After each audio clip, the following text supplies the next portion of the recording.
오늘 아침 뉴스 연구소. 오늘 아침 뉴스의 맥을 짚어드리는 시간 뉴스 연구소. 오늘도 두 분의 연구위원 함께합니다. CBS 김광일 기자, 뉴스톱 김준 수석 에디터. 어서 오십시오. 안녕하세요. 메리 크리스마스. 메리 크리스마스.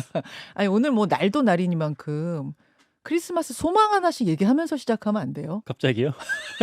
김광일 기자. 무슨 기도했어요? 저는 집에 있는 아기가 건강하게 잘 자라는 거. 그래요. 몇 개월 됐죠? 지금 이제 5개월 되고 있습니다. 5개월 된 아기의 건강을 기원하는 아빠의 마음. 그러네요. 김준일 에디터는요? 그만 좀 정치권 싸우라고 기도하겠습니다.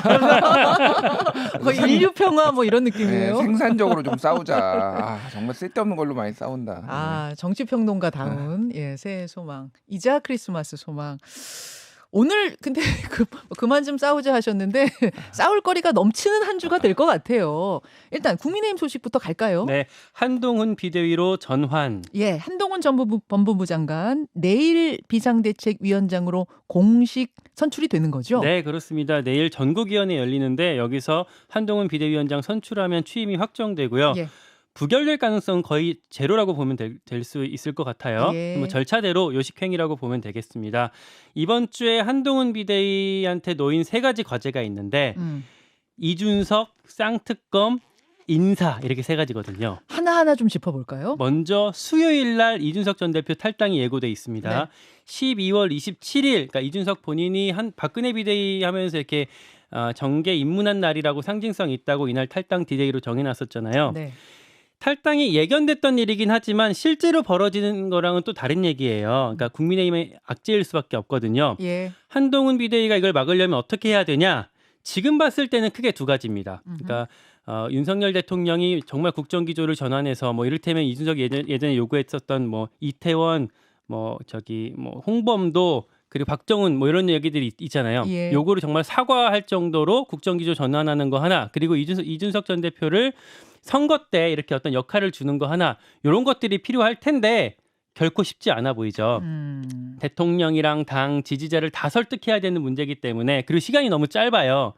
해결하기 지금으로서는 되게 어려워 보입니다. 쌍특검은 어떻습니까? 목요일 날 처리가 예고돼 있는데, 이게 말씀드렸다시피 김건희 여사 특검, 50억 클럽 특검 요거잖아요. 이게 패스트트랙에 올린 지 6개월이 지났기 때문에 그 이후 첫 번째 본회의인 목요일 본회의에 자동 상정이 돼요. 근데 이것도 한동훈 비대위가 뭔가 할 수 있는 운신의 폭이 좁습니다. 통과는 당연한 거고요, 지금 상황으로. 네, 민주당이 통과하겠다라는 방침이잖아요. 뭐 몇몇 조항이랑 시점을 좀 조정하자, 손보자 이런 요구가 있었지만 절대로 타협은 없다, 이렇게 홍익표 원내대표가 밝히기도 했거든요. 그리고 대통령실에서도 어제 이관섭 정책실장이 방송에 나왔어요. 총선용 흠집내기 법안이다, 이렇게 물러서지 않고 있습니다.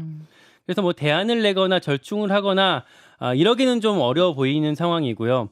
주목해서 봐야 될 포인트가 당내 공천 낙천자들이 이탈표로 이어질 수 있을지, 요걸 좀 봐야 될 것 같습니다. 뭐 첫 투표에서 그런 건 아니고, 문제는 이제 대통령이 거부권 행사를 하게 되면 다시 국회가 재투표를 하게 되는데, 이때면은 공천 낙천자가 확정된 후일 수 있다. 그들이 말하자면은 기조에서 벗어나지 않을까. 당의 기조에서 벗어나지 않을까, 이 부분이죠. 네, 그럴 수 있도록 민주당이 이 제의 요구에 대해서 조금 시간을 좀 뒤로 끄는 방안도 고민을 하고 있거든요. 그러다 보니까 그 포인트를 좀 봐야 될 것 같고요. 그리고 또 하나, 인선. 금요일까지 비대위원 인선을 끝날 계획이래요. 그래서 당원 당규 보니까 비대위가 최대 15명으로 되어 있거든요. 15명까지죠. 네. 그러니까 본인이랑 윤재혁 원내대표는 들어갈 거고, 그리고 지금 나오는 얘기는 유이동 정책위 의장도 포함될 가능성이 크다고 하더라고요. 그렇게 되면 이제 3명이 포함되는 거고 12명 뽑아야 되네요. 네.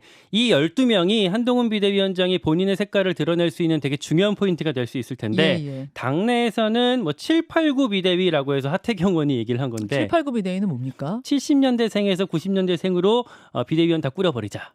젊게. 한동훈 장관이 73년생인데 그 밑으로 네. 더 젊게 가자. 한동훈 장관이 지금 50세거든요. 네. 그러니까 이 젊다는 그리고 지금 비대위원장으로서 최연소예요. 그러니까 이 젊다는 특징을 좀 살리고 좀 쇄신해 보자 이런 취지로 제안이 나와 있습니다. 예. 초반에 이렇게 수목금 되게 중요한 게 세 가지 큰 게 있다 보니까 당내에서는 한동훈 비대위의 운명도 이렇게 초반에 결정될 것 같다 이런 얘기도 나옵니다.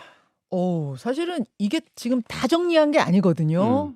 굵직굵직한 것만 정리했는데도 이렇게 한참 이야기를 해야 될 만큼 여러 가지 얘기가 많아요. 김준일 에디터는 특히 어느 부분에 주목하십니까? 여론조사 하나 소개시켜드릴게요. CBS 노컷뉴스가 RN서치에 의뢰 지난 20일에서 22일 사흘간 무선전화 RDD 100% 자동응답 방식으로 조사를 했는데 예. 국민의힘 차기 비대위원장으로 누가 적합한지를 묻는 질문에 한동훈 전 장관이 전체 응답자의 34.3%를 얻었는데요. 네. 국민의힘 지지층에서는 66.3%를 얻었습니다. 그러니까 이게 사실은 뭐냐면은 한동훈 비대위를 찬성하냐 반대하냐가 아니라 이때는 누가 적합하냐라는데 사실 주초 이번 주쯤에 결정될 줄 알았는데 갑자기 이게 이렇게 돼가지고 그냥 진행이 된 거예요. 그래서 원희룡이 전체 9%인 걸 보면은 뭐 아니면 김한길 5.2 이런 걸 보면은 국민의힘 지지층에서는 굉장히 압도적이다. 이게 그러니까 잠깐만요. 예. 한동훈 1위인데 그러니까 국민의힘 지지층만으로 봤을 때 66.3. 예. 그 다음이 2위가 원희룡 장관인데 9%예요. 예, 66에서 9로 뛰는 아니요. 거예요? 전체 9, 지지층에서는 10.6. 아하. 예. 그리고 김한길이 전체 5.2, 지지층에서는 3.1. 그러니까 이제 전체적으로도 한동훈 장관이 높지만은 특히 이제 지지층에서는 좀 압도적이다라고 압도적이네요. 보면 될 것 같아요. 예. 눈에 띄는 게 이제 정당 지지율입니다. 예. 국민의힘이 38.1%로 지난주보다 3.5%포인트 올랐는데 이제 많이 오른 거예요. 이 정도면은. 근데 어디서 올랐느냐? 70세 이상에서 11.3%포인트, 60대에서 7.6%포인트, 그리고 보수층에서 4.7%포인트라고 한다라면은 보수 결집에 확실한 효과가 있었다. 그러니까 한동훈 비대위에 대한 보수 결집 그리고 뭐 전통적 노년 지지층 여기가 이제 움직였다라고 보면 될 것 같아요. 예. 여기까지 지금까지 떨어져 나갈 정도로 좀 국민의힘이 실망스러웠다고 본다라면은 이제 한동훈 장관이 보수는 이제 잡을 수 있을 것 같은데 그럼 중도 잡을 수 있느냐? 요게 이제 향후 과제가 관건이 되는 될 것 같고 그렇죠. 예. 그래서 이제 김광희 기자가 얘기했던 그 부분들 이제 좀 젊은 쇄신형 비대위를 이제 꾸리겠다 뭐 이런 건데 한동훈 인맥이 그러니까 이 한동훈 장관이 비대위원장이 정치를 한 사람이 아니니까 도대체 누구랑 친하고 누구를 데려올지에 대해서 완전 오리무중이에요. 그러니까. 아니 그러니까 국민의힘 분들의 얘기를 들어봐도 우리도 그분 잘 모른다. 우리도 TV로 보는 게 다다. 이런 분들이 실제로 많더라고요. 김광현 기자. 그렇죠? 네, 맞아요. 네. 맞아요. 그게 맞아요. 이정재 배우 정도 얘기를 하고 있습니다. 그렇기 때문에 국민의힘에서도 한동훈 장관이 누구를 인선할지 모르겠다. 감이 안 잡힌다. 그래서 일단은 지금 이제 주말 사이에 나왔던 거는 권영세 의원, 이제 통일부 장관 했었죠. 사성 권영세 의원과 당 원내수석 부대표인 이양수 의원의 전화를 걸어가지고 한동훈 비대위원장이 많이 도와달라 이렇게 요청을 했다라는 거예요. 그러니까 이분들이 뭐 비대위에 들어가지 않더라도 상당히 이제 뭐 중용될 가능성이 있는 거고 조정훈 의원이 나이가 73년생이라서 같습니다. 그러니까 이제 정확하게는 92학번. 네. 뭐 조정훈 의원 재수를 했다고 하는데 어쨌든 이제 같은 동년배라서 좀 교감이 있다라는 얘기가 있고 뭐 지금 출마자 중에는 주진우 대통령실 법률비서관 출마 예정자 중에서 이런 사람들이 조금 검찰 인맥 중에 좀 가까운 사람들이 있다라고 해요. 그 주말 사이에 좀 눈에 띄는 게 박민식 보훈부 장관이 당에 출마지를 백지 위임하겠다고 했습니다. 여기 원래 분당 나가려고 그랬거든요. 맞아요. 그런데 지금 김은혜 전 홍보수석하고 약간 갈등 뭐 이런 모양새가 있었는데 그래서 지금 한동훈 비대위가 들어서면은 더 많은 그 뭐라고 해야 되나 이제 험지 출마 당의 중진들이나 이런 분들한테 그리고 특히 대통령실 관계자 이런 사람들한테도 그냥 양지가 아니라 약간 험지 출마의 압박감이 조금 갈 수 있지 않을까 이런 상황이 좀 예견되고 있습니다. 자, 요 이야기 오늘 뉴스닥 월요일에 코너 뉴스닥에서 좀 더 해보기로 하고 민주당 이야기도 좀 전해야죠, 김관일 기자. 네, 삼총리 뭉칠 수 있나?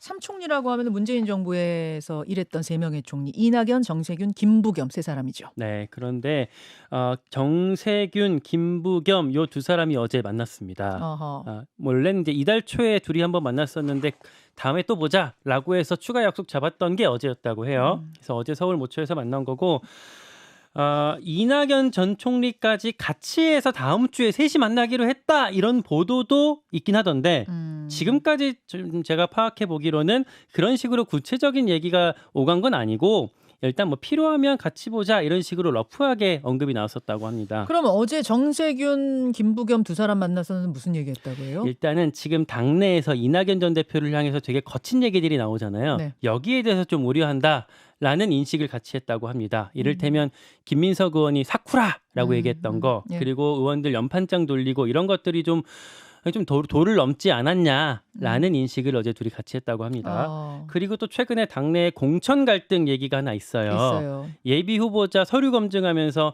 김윤식 전 시흥시장 그리고 최성 전 고양시장이 부적격 판정 받았거든요. 그러니까 사실상 공천 탈락이 된 건데 근데 이 김윤식 전 시흥시장 같은 경우에는 조정식 의원 지역구 네. 그리고 최성 전 고양시장은 한준호 의원 지역구예요. 그러다 보니까 뭐 친명 현역 의원 지역구다 보니까 뭐 이거 비명 쪽 탄압하는 거 아니냐라는 식으로 당사자랑 비명계에서 반발하고 있거든요.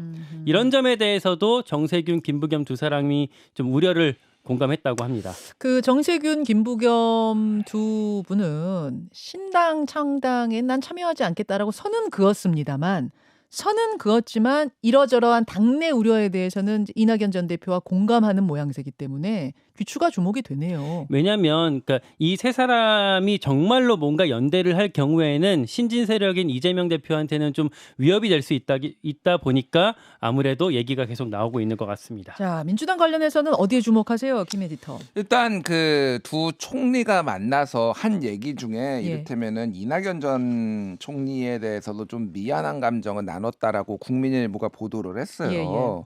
그러니까 이제 굉장히 본인들은 신중한 타입이고 그리고 이낙연이 마치 아무도 없이 고립이 돼 있는 것 같은 이런 모습을 이제 연출하게 된 것에 대해서 간접적으로 미안한 마음이 드는 거죠. 그러니까 쉽게 얘기를 하면은 이낙연이 주장하는 바에 상당수 공감을 하고 있다라는 거를 간접적으로 비친 거예요. 그러니까 내가 이게. 같이 탈당하자고는 안 하겠지만 그 내용은 공감한다 이런 거죠. 예. 그러니까요. 그러니까 이게서 지금 이재명 대표에 대해서 지금 변화와 혁신을 촉구를 하는 거고 지금 공천 문제는 생각보다 민주당이 굉장히 시끄러워질 것 같아요. 그러니까 무슨 얘기냐면은 조정식 사무총장 지역구에 이제 나온 게 김윤식 전 시흥시장인데 이게 다 지난번 2020년 총선에 조정식을 단수 공천 줬어요. 그러니까 다 컷오프 시켜버리는 나머지를.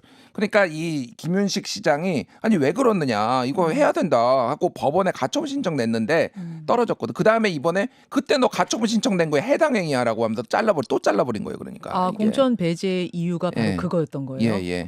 그러니까 이게 그럼 당에서나 사람들이 출마자들이 합리적으로 받아들일 수 있겠냐라는 거죠. 그러니까 조정식 사무총장은 특히 본인이 나 단수 공천 줘야 된다라고 막 계속 얘기하고 다녔다라는 겁니다. 나는 왜냐하면 할 일이 너무 많으니까 이거 경선 같은 거 할 필요 없어라는 건데 일단 당 지도부부터 이런 식으로 나와버리면은 이게 공천에 대해서 굉장히 큰 반발이 있을 거다 이렇게 보면 될 것 같아요.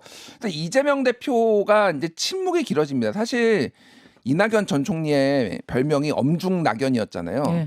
엄중제명입니다. 요즘 말이 없어요.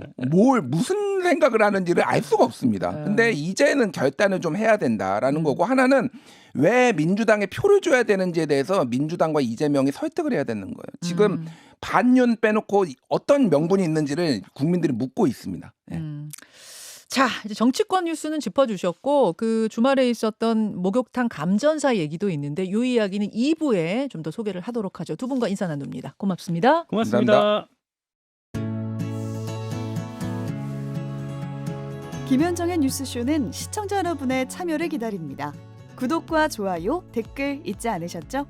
알림 설정을 해두시면 평일 아침 7시 20분 실시간 라이브도 참여하실 수 있습니다.